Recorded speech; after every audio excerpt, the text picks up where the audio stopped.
You're tuning into Black and White Sports on YouTube. The no-holds-barred truth on sports. The main event starts. All right, Black and White Sports supporters. Well, I went to the gym this morning, and I put on the latest episode of the MMQB podcast. That is Albert Breer's podcast, of course, NFL insider that is, well, everywhere these days, and he is currently doing his cross-country training camp route, and he went through Cleveland, or wherever the Browns camp is right now exactly. He went there and got the 411 on what in the hell is actually going on with Shedeur Sanders. And it doesn't sound great, to be honest with you. In fact, this morning he said, and I quote, Dillon Gabriel is considerably ahead of Shedeur Sanders in things involving actually playing quarterback. Not great, okay? That's not great. Plus, Shedeur, I guess literally, is going to get no first-team reps, it sounds like, at all. Guys, he's not starting, all right? He's not starting. And here we go right here. This is Albert Breer. Shedeur Sanders isn't going to start the opener. So that's a wrap. He's not going to win the job. If you followed my reporting on this over the last 6 months, then follow where the trail takes you. Before the draft, teams were surprised how far behind from a football know-how standpoint Sanders was. And the surprise there was that he was so far behind coming out of Pat Shurmur's system at Colorado, a former NFL coach. Remember, Shurmur was the coach for the Giants at one time. So whatever they did at Colorado, they didn't do Shedeur any favors. It wasn't like Shurmur came in and installed an NFL offense. He didn't do that. Well, he should have, at least from the standpoint. And I guess that's one of the reasons why we're finding out now Sanders dropped in the draft. By the way, we'll get to Jimmy Haslam in a minute. Old clown show himself. Because now, and I'm sorry, I believe this is calculated. I think he's trying to distance himself from Shedeur Sanders. There were individual anecdotes, including one from his meeting with the Giants, where his frustration with it became apparent. Then, in the month plus he spent with the Browns offseason program, which showed he had a ways to go developmentally, put him fourth in the quarterback derby. So that early in training camp, that he's the clear number 4 in the pecking order should come as no surprise, especially given that the other rookie, Dillon Gabriel, is being compared with. Gabriel, a 6-year college player, excelled in his pre-draft process.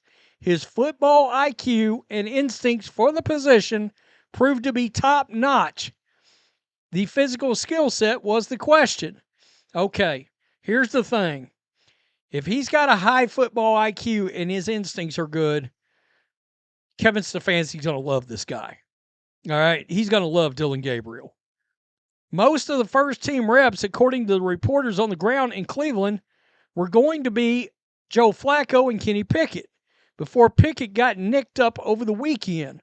The leftovers evidently are going to Dillon Gabriel. Wow.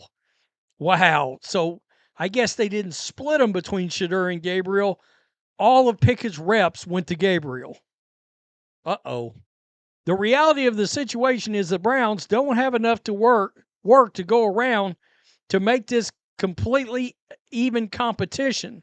They can't bastardize the preparations for the other 10 guys who will be in the huddle on Sunday to be, quote, fair to all 4 quarterbacks.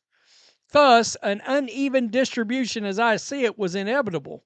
The spring was used as to sort out who would get what in terms of reps. That means that anyone could figure Sanders was going to play from behind here, winning the job for the 5th-round pick at this point. In other words, he'd have to have a Super Bowl kind of comeback to win this job. Also, that's not the end of the world. There's 2 main reasons. One is Sanders' name. That's why this is a story. The other is the inflated view of many people had for months. I can't recall any fifth-round rookie quarterback receiving starter reps at the start of training camp in over 2 decades of covering the league without an injury or some unusual circumstances leading to that. So Sanders is fighting to improve and create more opportunities for himself. The good news is, despite being behind the other 3 quarterbacks, he has worked hard to catch up and has made up some ground. But progress and actually being a viable starting option are 2 different things. At this point, Sanders doesn't seem to be one. So he's not winning the job, folks. Wow. Now, look, preseason's not here. But the problem is, if he's only getting to play against guys that's going to be bagging groceries, oh boy. Oh boy. Now, depends on what he looks like. All right. Now, Brock Purdy, and in fact, Dylan Gabriel and Brock Purdy might be a pretty good comp with each other. Kyle Shanahan loves Brock Purdy. The difference is Brock Purdy's about 2 inches taller than Dylan Gabriel. But the rest of it, kind of similar, to be honest. Stefanski is very much kind of that ilk, that Kyle Shanahan ilk. Jimmy Haslam, folks. If you'd have told me, let's say we picked him on Saturday, right? Friday night driving home, y'all are going to pick Shedeur, I would say that's not happening. But we had a conversation early that morning, and then we had a conversation later that day. I think we had the right people involved in the conversation.